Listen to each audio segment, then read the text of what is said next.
What is happening, everybody? This is Erik J. Olson. As you know, every day, Kevin or I do a solo episode where we talk about what we're doing to grow our digital marketing agency, Array Digital. There's a lot to learn. We have a huge goal of growing to $100 million. We're far from there. And so we know that we can't do it ourselves. We need to leverage the experience of other entrepreneurs. And so one of the things that we like to do from time to time is bring other entrepreneurs onto the show, interview them. This is not a super long interview. We're talking 10, 15, maybe 20 minutes. But today I have the pleasure of hosting Jason Williams. Hey, Jason. Hey, Erik. Thanks for having me. Absolutely, man. I appreciate you making the time. Well, Jason, I could kind of guess from your shirt and the book behind you what you do. But for those who aren't watching the video, and for everyone else, actually, tell us a little bit about yourself and what you do. All right. Again, Jason Williams, and I am an EOS implementer. That's a person who takes the EOS system and helps other companies implement it into their business. To summarize what I do, I help entrepreneurs get more of what they want out of their company. It's the simplest and shortest way to put it. And we work with companies that range from about 10 employees up to 250, usually $1 million or more in revenue. Excellent. So for those who are not familiar with EOS, what is that? So first of all, it's not chapstick. I don't know if you're familiar with the EOS brand of chapstick. I am not, but I got my chapstick right here. And it is not software. So I just wanted to kill the two misconceptions right off the bat. What it is it's a system of simple tools that just help people get more out of their business. Actually, one of the pushbacks that we get, or I wouldn't even say pushback, I'd say the hesitation is, but it's so simple. If it really works, why isn't everybody doing it? Which is actually a great question. Just simple, practical tools that help people get more out of their company. Got it. So is this something you created? Absolutely not. It was created by a guy named Gino Wickman, who's a lifelong entrepreneur out of Detroit. He started this years ago, and actually he was a successful entrepreneur and then came out of that, retired, and found out that he had a real knack and talent for helping entrepreneurs in their journey. And so he set out to make it and create a system. And really, the system isn't completely unique. You know, you're going to see other books and other systems that are out there. I think what makes EOS stand apart is the simplicity. Gino really had a knack for figuring out how to communicate this to guys like me. I really like simple stuff. That's why I was drawn to EOS initially when I first heard about it. And he dumbed it down to something that literally everybody in my organization and any other organization can understand and implement. You know, you said simple, dumb it down. I think that's really important because as entrepreneurs, we all have so much going on, and it's like there's a burden when you try to do something new. Like you get really excited, right? So like the book behind you is called Traction. That's Gino Wickman's book, and I've read it. And when you read it, it's like you're like, oh, I'm gonna do all this stuff, but the reality is you're already doing a whole bunch of other stuff, and so now you've got to like squeeze it in.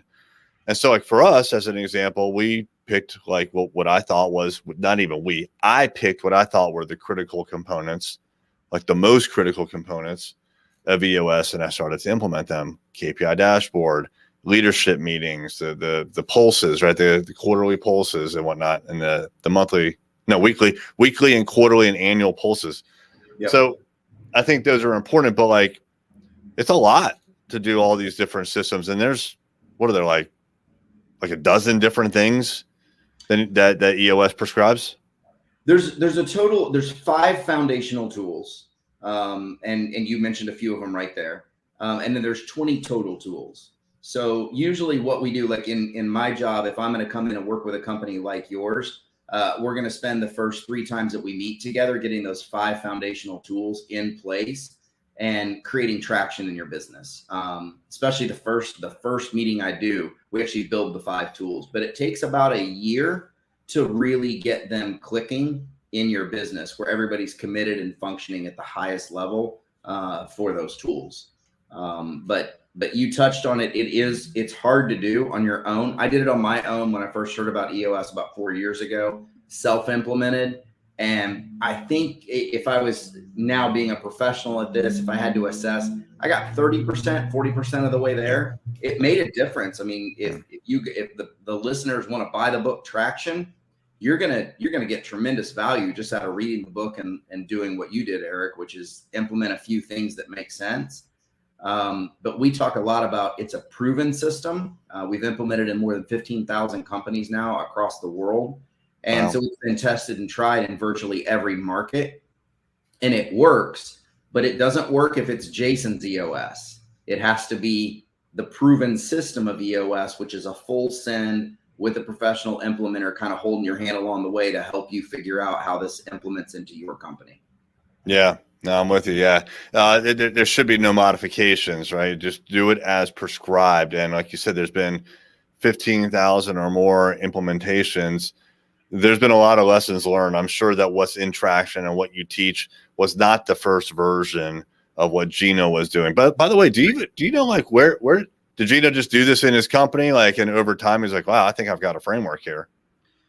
Gino, he started his entrepreneurial journey about 21, and I believe it was at the age of 25 that he was called back into his dad's company. They were struggling, having a tough time. He came back in, helped turn it around, worked with them like 7 years, and then he was working out the systems then. Like, one of the things that he was doing is he would do kind of the vision casting for the year and set goals, and he found out everybody fell off after about 90 days. No one was paying any attention to what they had talked about 90 days ago. And that's when he figured out the quarterly rhythm. So a lot of it is experience-based, and he just put the tools together over time. He also took stuff like we talk about right people, right seats. That's the accountability chart is the tool there. I mean, he got right people, right seats right out of Good to Great. I mean, that's straight out of Great. Yeah. But he took it and he made it a lot more practical over his years of entrepreneurial experience, and then figured out how to make it practical for other people too. Nice. That's excellent. Well, cool. Yeah. How did you get started in this business? Actually, a fellow EO member who I've been friends with for years, Troy McCollum, gave me a call one day. I mean, completely out of the blue. There was no context to it. He just said, "How are you doing?" And I owned 2 companies at the time. And I whined a lot to him. And at the end of the conversation, he said, "You really need to read the book Traction." And I said, "Okay." And I did not read it. He called me back a few months later and to check up on me again. And I gave him the same story. And he said, "Well, did you read the book?" And I said, "No." And he said, "Read the book. Basically, stop your whining and read the book." I read the book, and I did a full send as much as I could on my own. I think that second phone call was October or November, about 4 years ago. And I did a full send in January, and it turned everything around for both my companies. It was phenomenal. I literally, coming into this, I had 20 some years of business experience, 25 years of business experience. And I was going, why didn't anyone tell me this stuff? Like, It's so simple. It's so straightforward. Like, how to run a meeting. Why didn't anybody tell me how to run a meeting? My meeting sucked. And now there's a couple staff people here that'll tell you it's their favorite thing we do every week is a meeting, which is phenomenal. So I give him credit for that. That's how I found out about it. And then fast forward 3 years later, I got interested in helping other people. In 10 years was what was here. In 10 years, but I took a meeting with EOS to find out what it was about, and did a lot of checked in with some of my mentors, the people who know me well. Everybody said, "This fits you like a glove. You need to do it." And so I did the send. Instead of in 10 years, I did it in 3 months. So wow, good for you. About a year now. Very cool. You know, you said like no one teaches us these things, right? And it's not like part of the curriculum in school where they're like, "Hey, here's how you run a meeting." No, like, you have to learn these things on your own. And so most people, whether you're an entrepreneur or not, you just kind of fumble your way through it, right? And you're making mistakes, and you're hopefully learning as you go, and you improve a little bit, improve a little bit, improve a little bit. And maybe one day you'll actually get good at it. But, you know, like, so I have this saying where, like, the best way to learn is by experiencing yourself. The second best way is to learn from others. And that means like the books that are behind me. If you, I'm pointing, you could tell I'm pointing. I just can't tell what side to point on. But yeah, you know, books. I read constantly. I talk to people like you, and like you said, just basically like a random phone call from Troy, saying, and him listening to you bitch and moan about the problems, and he shared with you experience sharing, which is part of EO, which is the Entrepreneurs Organization, very similar to EOS in letters, right? But that's the Entrepreneurs Operating System. Is that what it is? Yep. So. And Troy wasn't a member of EO at the time, by the way, and either were you, right? So that it's interesting that you had that conversation 4 years ago. I just met Troy maybe 6 months ago, but and now we're all part of EO. But and that's kind of the point of EO, but also just the point of like hanging out with other entrepreneurs and talking to people and doing podcasts like this, either being on a podcast, interviewing someone, or like for the audience, listening. Like this is. They don't teach us in school, but you don't have to stop learning. This is the opportunity to learn. Yep. And that's been a big part. Even though I'm an EOS implementer, I consume books like crazy, trying to get better at what I do. Because you mentioned like implementing when you do EOS, like follow the prescription, which is true. The system is the system, but there's always variations too, which is why I read as much as I can to help other businesses tackle situations that might not fit perfectly with EOS. They may have a little caveat, which everybody does, and that helps as well. So that continual learning, you can't stop. Yeah, agreed. Well, cool. What do you think are some mistakes that you have made along the way, and how did you adjust when you realized that you made a mistake? Well, since we're talking about EOS, I'll talk about that mistake first, and then I'll back up a little bit for you. So mistake in EOS is we had a pretty clear target market in EOS, which I think everybody needs to have. We teach that in EOS, is to have a target market. And when I first started, I launched outside I was so excited to help other business owners that I spent way too much time outside my target market, which is ironic since it's what I teach, but I just wanted to help people. But you can't help people outside your target market if your system's not designed to tackle that target market. So I learned that in the first few months, shifted my direction several months ago, and it made a huge difference. So that's the mistake I made with EOS, is target market mistake. As an entrepreneur, I really had a penchant for jumping into businesses that weren't scalable. And so if you've read E-Myth, it talks about, the baker who wants to grow a bakery.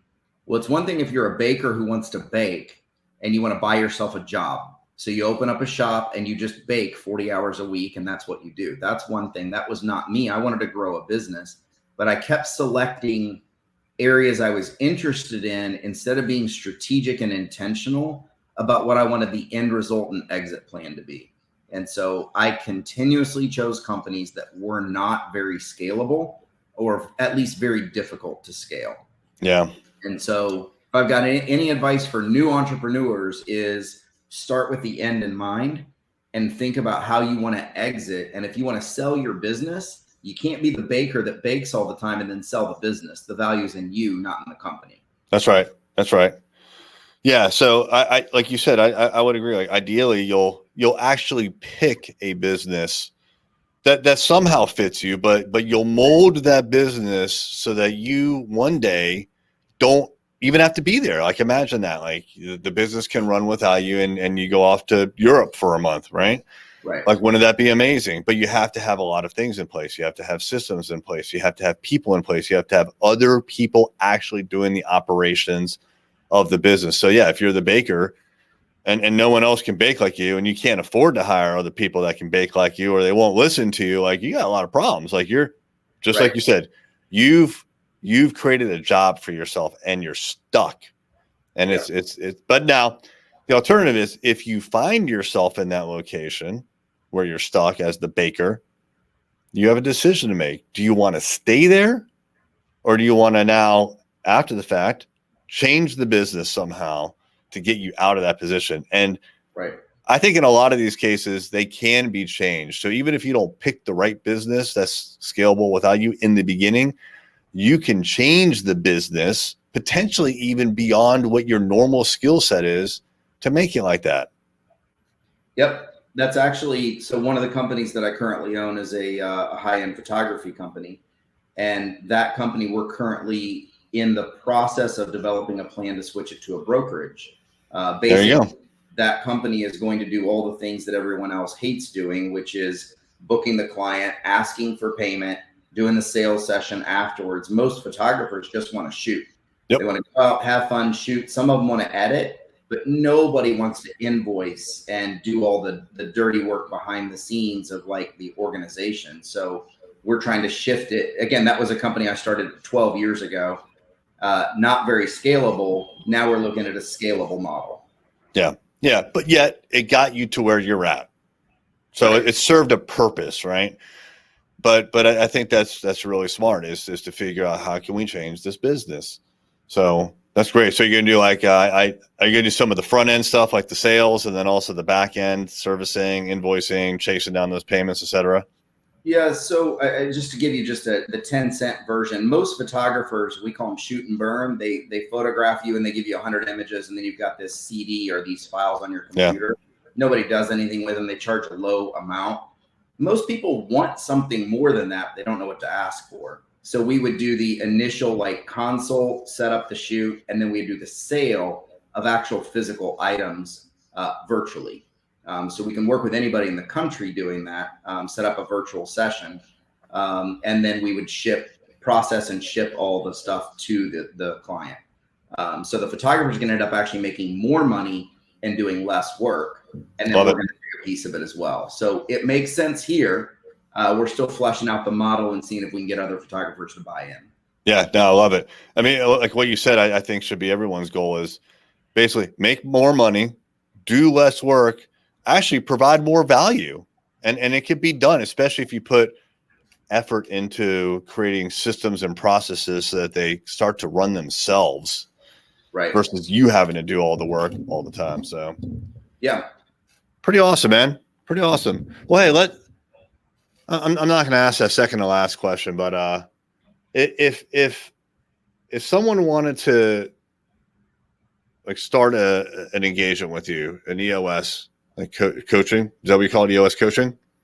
Yeah, coaching is the right word. Consulting would be the wrong word. So we come in. One of the things that we do, it's a little different than a lot different than a consultant is. I'm not trying to get in with a client and work with them for the next 10 years. We have basically a 2-year window that we recommend to teach someone the system, and then I get out of their way and let them run. So that's something that's a little bit different about EOS. We're giving you a system and then getting out of the way and letting you go. I think that's really smart.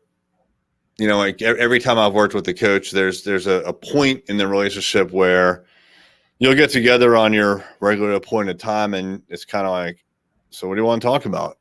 And you're like, right. I don't know. What do you want to talk about? and so at some point, like the value proposition kind of fades. And so I think it is pretty smart if you're going to engage with the coach. There's a pretty clear like timeline. All right, hey, we're going to do this for a year, or maybe in your case, 2 years. Like this is a 2-year program. So what's nice about that is like the system EOS acknowledges that exists and sets the parameters versus like each client being like, oh, I'll try this for 3 months. Now this is a 2-year program. Yep. You need to be ready to commit for 2 years. So I think that's really smart how that's done. Yeah, and that is the deal. And we start. You asked kind of how to get into. I'm not sure where the question was going, but what we do is we start free. So we try to provide value first before we ask for anything in return. So anybody who engages with me, the first thing I do is set up a 90-minute meeting where we give them some tools for free.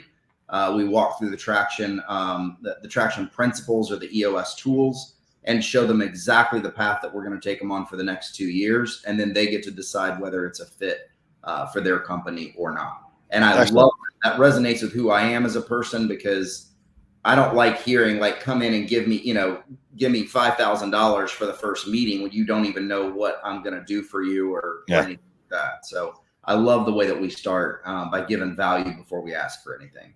Fantastic. So let's say that someone who's listening is like, all right, you know what? I would like more information. What is a good way for them to get in touch with you? 3 ways to get in touch with me. First is going to be through the website, which if you're watching is on the screen, but if you're not, it's eosworldwide.com/Jason-Williams. You can email me at jason.williams@eosworldwide.com, or you can call or text at 757-572-7325. All right, everybody. You heard Jason. If you are interested, then reach out to him. The first consultation is on him. He'll even provide you with some free tools and get you moving in the right direction. You also heard from him. Check out Traction. It's on my bookshelf back here somewhere. I've read it. I've highlighted it. I've implemented parts of it. It's a great book. It's one of those entrepreneurial Bibles. There's several texts that are every entrepreneur should read. You mentioned Traction several times. You mentioned E-Myth. I read both of those. And there's quite a Good to Great, right? That's another one. These are all things that people should be reading. It's in your best interest. It's great to get experience on your own, but learn from others. Learn from someone like Jason. So reach out to Jason, eosworldwide.com/Jason-Williams. All right, Jason. Appreciate it, bud. Thank you, Eric.